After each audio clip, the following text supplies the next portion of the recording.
बिस्मिल्लाहिर्रहमानिर्रहीम। नाज़रीन अस्सलाम वालेकुम। आप देख रहे हैं साबिर शाकिर को यूट्यूब चैनल पे। आज है जनाब 26 अगस्त साल 2020 और दिन है आज बुध का। आज आपसे कुछ और ख़बरें शेयर करते हैं और ख़बरें बहुत इंपॉर्टेंट है जनाब हस्बे मामूल, क्योंकि डेवलपमेंट्स ऐसी हो रही हैं और एक मिडल ईस्ट में एक नई जंग की तैयारी की जा रही है और उसके लिए असले की ख़रीदारी की जा रही है, असलहा जमा किया जा रहा है। और यूएई ने जो इज़राइल को तस्लीम किया था और उसकी अभी स्याही भी खुश्क नहीं हुई कि इन दोनों मुल्कों के दरमियान एक फ़साद खड़ा हो गया और बदएतमादी पैदा हो गई है और इज़राइल के साथ यूएई ने अपनी तमाम एंगेजमेंट्स जो हैं वो मनसूख कर दी हैं, सस्पेंड कर दी हैं। और उसकी रीज़न भी आपको बताते हैं। उसकी रीज़न दुनियावी एतबार से कुछ भी हो, लेकिन जो एक हकीकत है वो ये है कि जब भी कोई कुरान मजीद के तयशुदा असूलों के बरखिलाफ़ कोई भी मुसलमान हुक्मरान या मुसलमान कोई काम करेगा तो उससे खैर बरामद नहीं हो सकती, उससे हमेशा शर ही बरामद होगा और उसमें नुकसान मुसलमानों का ही होगा। ये एक तयशुदा बात है। लेकिन मुस्लिम हुक्मरान जो हैं वो एक अंधे हुए हैं जी, इक़्तिदार के नशे में और दौलत के नशे में, और बाहम एक दूसरे को समझ नहीं रहे कि ये सब कुछ हो क्या रहा है। क्योंकि जो आगे चीज़ें मैं आपको बताऊंगा कि बड़े लाड प्यार से एक ब्रेकिंग न्यूज़ के तौर पे ये ख़बर दी गई थी कि जनाब यूएई ने इज़राइल को तस्लीम कर लिया। मोसाद के चीफ़ भी यूएई आ गए, फ़ौरन विज़िट करके वापस चले गए। उसके बाद फ़िज़ाई सर्विस के भी बातें शुरू हो गई जनाब, फ़िज़ाई सर्विस भी शुरू की जा रही है यूएई और इज़राइल के दरमियान, और सऊदी अरब अपनी फ़िज़ाई हदूद इस्तेमाल करने की इजाज़त देगा। इज़राइली तैयारे जो हैं वो सऊदी अरब के ऊपर से गुजरेंगे और इज़राइल आया करेंगे। शॉर्टेस्ट जो रूट है वो इस्तेमाल होगा। फिर तिजारत की भी बातें हुई, फिर कंपनियों की भी बातें हुई, तो ये सारी बातें। लेकिन क्योंकि ये कोई एक दूसरे के साथ इज़राइल यूएई का तो मुझे नहीं पता कि शायद वो कोई थोड़े बहुत सिंसियर भी हों, लेकिन इज़राइल सिंसियर नहीं हो सकता। और F-35 बात आपसे करते हैं, उसके बाद अगली बात भी करेंगे। अमेरिका के साथ ये माहिदा था इज़राइल कह रहा हूँ यूएई का F-35 तैयारे ख़रीदने थे और उसके लिए तमाम जो हैं MOUs एग्रीमेंट्स मौजूद थे और F-35 तैयारे देने थे। लेकिन ऐन जब अनाउंस हुआ तो इज़राइल ने मुखालफत कर दी। और आपको पता है कि इज़राइल का असर व रसूख अमेरिका में कहीं ज़्यादा है और इन अरब ममालिक की निस्बत, और वो उसका स्ट्रेटेजिक पार्टनर है सही तौर पे, हकीकी तौर पे। और अरबों का तो खून निचोड़ने के लिए, खून चूसने के लिए, दौलत चूसने के लिए इनको इस्तेमाल किया जाता है, इनको अंदाज़ा नहीं है और ये बेवकूफ़ बने हुए हैं और बने रहेंगे और मार खाते रहेंगे। तो F-35 तैयारे ख़रीदने थे। प्रेसिडेंट ट्रंप ने इसका अनाउंस किया कि जनाब हम देंगे, लेकिन इज़राइल ने इसकी मुखालफत कर दी और उन्होंने कहा कि जनाब नहीं, ये तैयारे आप नहीं देंगे, क्योंकि ये तैयारे देने से बैलेंस ऑफ पावर जो है, ताकत का तवाज़ुन, वो ख़राब हो जाएगा इज़राइल में और अरब मुल्कों के दरमियान। क्योंकि अमेरिका ने इससे पहले सिर्फ इज़राइल को F-35 दिए हुए हैं और एक दो मुल्क और हैं जिनको ये F-35 दिए हैं। जनूबी कोरिया को दिया हुआ है और जापान को दिए हैं। ये पहला मुस्लिम मुल्क होना था यूएई जिसको F-35 दिए जाने थे।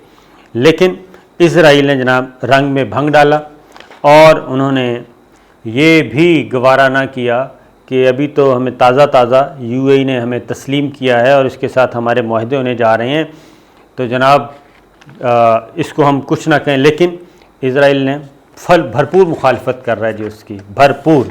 लिहाजा उसका क्यों मुखालफत कर रहा है ये मैं आपको बता देता हूँ, क्योंकि वो गारंटीज़ लेना चाह रहा है, ज़मानतें लेना चाह रहा है। इज़राइल का ख्याल है, अच्छा बज़ाहिर ये तैयारे मैं बताता हूँ कि उसको क्या शुबा है? इज़राइल को ये शुबा है नंबर 1 कि जनाब ये तैयारे किसी भी वक्त ये असलहा जो है अमेरिका से जदीद तरीन असलहा ख़रीदा जा रहा है, जो इस वक्त सिर्फ़ दुनिया भर में एक जनूबी कोरिया के पास हैं F-35, एक जापान के पास हैं और अमेरिका के पास हैं और इज़राइल के पास है। मुस्लिम कंट्री और ख़ास तौर पर अरब ममालिक किसी के पास नहीं है, किसी मुस्लिम कंट्री के पास भी नहीं है।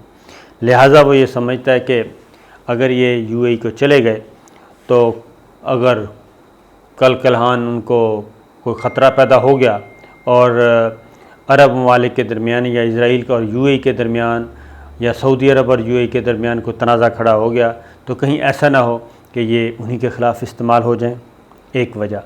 दूसरी वजह ये है, वो कहते हैं कि जो यूएई की फ़िज़ाइया है, जो यूएई की फ़िज़ाइया है, पायलट्स हैं, उनको ट्रेंड करते हैं पाक फ़िज़ाइया और उनके जो इंस्ट्रक्टर होते हैं वो पाक फ़िज़ाइया के होते हैं। दूसरा, वो अमेरिका को भी शुबा है, वो ये भी ज़मानतें लेना चाह रहे हैं, अमेरिका भी उसमें शामिल है और उसने इज़राइल को आगे कर दिया है, जो मेरी समझ बूझ है, क्योंकि इज़राइल के ज़रिए उसने रंग में भंग डाला कि आप ज़रा इसको रुकावट पैदा करें।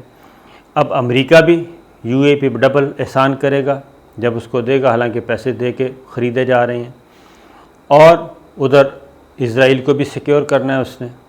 लिहाजा अब दोहरे वो क्या है जनाब कि पाकिस्तानी पायलट्स जो हैं वो ये टेक्नोलॉजी न चोरी कर लें। पाकिस्तान के पास ये टेक्नोलॉजी आएगी, आगे चली जाएगी, चाइना के पास चली जाएगी, ये इसलिए ये ब्रेक लगा दी गई है। और पोम्पियो अमेरिका के वज़ीर ख़ारजा वो पहुँचे हुए हैं, इज़राइल को भुगता दिया उन्होंने। अब उन्होंने सूडान जाना है, बहरीन जाना है, मेरा ख़्याल है पहुँच चुके होंगे। जब तक आप ये सुनेंगे वीडियो आप तक पहुँचेगी उस वक्त तक ये भी हो चुका होगा। तो इज़राइल वहाँ पे वो गए हैं जनाब, और नेतन्याहू जो कि वज़ीर आज़म हैं इज़राइल के, उनको उन्होंने कुछ यकीन दहानियाँ करवाई हैं। और यकीन दहानियाँ ये करवाई हैं कि ये यकीन दहानियाँ क्या हैं, वो एक ही हैं जी, इज़राइल और अमेरिका, इनके दरमियान में हवा भी नहीं गुज़रती, तो मिल के खेलते हैं और मिल के मारते हैं मुसलमानों को। तो उन्होंने ये हुई है जनाब कि ये बेसिकली ईरान के ख़िलाफ़ ये असला इस्तेमाल होगा और हम यूएई को और अरब ममालिक को, बहरीन को, सूडान को ये खड़ा कर रहे हैं हम ईरान के मुकाबले में। तो इसलिए वो पोम्पियो ने, अमेरिकी वज़ीर ख़ारजा ने मीडिया से जो गुफ्तगू की, जॉइंट प्रेस कॉन्फ्रेंस जो थी नेतन्याहू के साथ, उसमें भी उन्होंने यही बात की और साथ ही साथ उन्होंने कहा कि बेसिकली ये है कि हम जो ईरान को एक्सक्यूज़ करना चाहते हैं उसको ब्लॉक करना चाह रहे हैं और इसके मुकाबले में ये खड़े कर रहे हैं, और ये जितना भी F-35 और जदीद असला जितना भी जाएगा वो सारे का सारा ये बाकायदा तौर पे एग्रीमेंट में शामिल होगा कि जनाब ये आप ईरान के अलावा किसी के ख़िलाफ़ इस्तेमाल नहीं करेंगे और ख़ास तौर पर इज़राइल के ख़िलाफ़ इस्तेमाल नहीं होगा, इस तरह की चीज़ें। और उसके बाद दूसरा ये कि उन्होंने इज़राइल के साथ भी कुछ चीज़ें शेयर की हैं कि उसकी ये सिर्फ ईरान नहीं है, ये मैं आपको बता रहा हूँ कि ईरान के पीछे कौन है, चाइना। इस वक्त चाइना, रशिया, ईरान ये इकट्ठे हो चुके हैं और फ्रंट पे ईरान को रखा हुआ है, लेकिन बुनियादी तौर पे मैंने आपको पहले भी बताया था ये यूएई को हब बनाना चाह रहे हैं। यूएई को, बहरीन को, कुवैत को, ओमान को, मस्कत को ये हब बनाना चाह रहे हैं, यहाँ पे अपने ये अड्डे कायम करेंगे और जहाँ बहरी रास्ते हैं, बहरी गुज़रगाहें हैं, वहाँ पे ख़ास तौर पे चाइना को ये चैलेंज करेंगे, ईरान को चैलेंज करेंगे। ये इस तरह की एक्टिविटीज़ ये मल्टीपल है, मल्टी डायमेंशनल है। ये जो इज़राइल का अरब ममालिक में खलीजी रियासतों में आना और इनके पास आना, ये सारा एक मल्टी डायमेंशनल एक प्रोजेक्ट है और ये कसीरुल जहती जिसे कहते हैं वो है। उसके बाद पोम्पियो ने इज़राइल को ये कहा है कि वो ज़रा तहम्मुल का मुज़ाहरा करे और अरब ममालिक के साथ आहिस्ता आहिस्ता जब तक सारों के साथ जो इस्तवार नहीं हो जाते ताल्लुकात, उस वक्त तक ज़रा अपना बोझ अपना बोलने में और ज़रा थोड़ा सा एग्रेशन में कमी करें। ये अमेरिका की एडवाइस है, पोम्पियो की एडवाइस है इज़राइल के लिए, क्योंकि तस्लीम करने के बाद इज़राइल यूएई तस्लीम करने के बाद ये पोम्पियो का पहला विज़िट है। और ये तमाम मुल्कों में, क्योंकि एक मैंने आपको बताया था कि थोड़ी सी ब्रेक लगी हुई है, रेजिस्ट हो रहा है, और वो रेजिस्टेंस की वजह अंदरूनी खलफिशार है। इन अरब मुल्कों का ख़तरा है कि ये अंदरूनी खलफिशार अवाम ना उठ खड़े हों, और अगर अवाम उठ खड़े हुए, अवामी बगावत हो गई और ये पूरा एक माहौल बन गया पूरे अरब कंट्रीज़ का, खलीजी ममालिक में, तो ये एक मुल्क से दूसरे मुल्क और दूसरे से तीसरे, ये ऐसा ना हो जाए, उससे भी डर रहे हैं। इसलिए भी ये फूंक फूंक के कदम रख रहे हैं। और पोम्पियो जो हैं वो इसी वजह से इन मुल्कों के दौरे पे निकले हुए हैं, क्योंकि एक इज़राइली अखबार के मुताबिक जी, जो कि नेतन्याहू गवर्नमेंट का हमायती भी है, उसका ये क्लेम है कि नेतन्याहू को उन्होंने कोट किया है कि यूएई के साथ जो इज़राइल का मुआहिदा है वो कमोबेश फ़ाइनल हो चुका है और नोक फलक संवार दी गई है। और इसका ऐलान और इसके दस्तखत जो हैं इस मुआहिदे पे यूएई और इज़राइल की तरफ से कहाँ पे होंगे? ये दस्तखत होंगे जी वाइट हाउस में आइंदा 30 दिन के अंदर अंदर। लेकिन क्योंकि ये एक ब्रेक लगी है F-35 की वजह से और इसको गुत्थी को सुलझाना है, इसलिए ये सुलझ जाए तो ये मुआहिदा बाकायदा तौर पे वाइट हाउस में दस्तखत होंगे। और इससे आप अंदाज़ा कर सकते हैं कि जनाब ये वाइट हाउस में दस्तखत जो हो रहे हैं, ये सारा प्लान क्या है। फिर एक अमरीकी महकमा ख़ारजा की एक और रिपोर्ट भी है, और वो रिपोर्ट ये है कि जी पोम्पियो जो हैं वो सूडान के वज़ीर आज़म अब्दुल्ला से मुलाकात करेंगे और इसमें उनको कायल करेंगे कि जो पुरानी रंजिशें हैं वो एक तो वो भुला दें, और दूसरा इज़राइल के साथ अब स्ट्रेटजिक पार्टनरशिप शुरू करें। आप सूडान को ये कहेंगे और उनको यकीन दहानी करवाएंगे और उनको इमदाद का भी यकीन कराएंगे। और उसके बाद वो बहरीन के खलीफा से भी मुलाकात है इनकी जी, और हो सकता है जब तक आप सुन रहे हो मुलाकात हो चुकी हो, तो इनके साथ मुलाकात होनी है। लेकिन ये सारी चीज़ें जो मेरे पास हैं और मुख्तलिफ़ रिपोर्ट्स आ रही हैं, जो एनालिस्ट कह रहे हैं कि छोटे ममालिक